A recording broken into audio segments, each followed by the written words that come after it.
Hello' নমস্কাৰ সকলোকে মোৰ আকৌ এটা নতুন ভিডিঅ'লৈ সকলোকে স্বাগতম জনালোঁ। এয়া আমাৰ শাহুমাই দেখিছেনে কি কৰিছে। বিহুৰ আমাৰ আয়োজন চলি গ'ল। কালি এয়া খুন্দিছিলে দেই, কালি ভিডিঅ' আছিলে খুন্দাটো। মিক্সিতে আমাৰ খুন্দা হ'ল পিঠাগুড়ি। আমাৰ জহা চাউলৰ অলপমান খুন্দিলে, বৰা চাউলৰ খুন্দিলে আৰু খোৱা চাউলো খুন্দিলে। আৰু এয়া 3 ভাগ কৰি আমি ৰ'দত শুকুৱাই থৈছোঁ, মানে যেতিয়াই মন যায় ঘিলা পিঠা আমি বনাই খাব পাৰোঁ। আৰু তিল পিঠা এতিয়ালৈকে বনাবলৈ লোৱা নাই। তিল পিঠা কাৰণ যেতিয়াই বনাওঁ তেতিয়াই ৰেডিমেড পূৰা বনাই দিবলগীয়া হয়, নহ'লে শুকাই গ'লে আঠা নধৰে।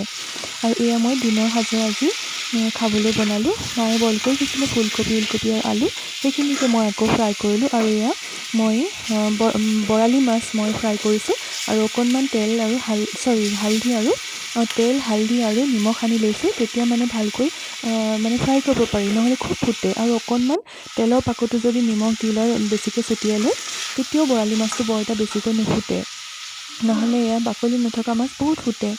তাৰপাছত মই ভাবিলোঁ সেইখিনি অকণমান তৰকাৰীকৈ বনাওঁ, মাছৰে জোল বনাই মেলি গৰম পানীও কৰি থৈছিলোঁ।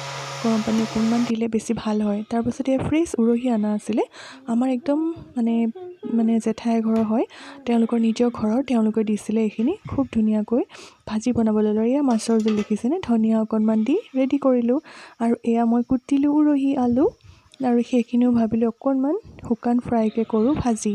আৰু এওঁ গৈছিলে এফালে ওলাই, মানে ডিপু, তাৰপিছত আহি পালেহি। আৰু পাপাও এই আগফালে অকণমান বহি আছিলে, জিৰণি লৈ আছিলে।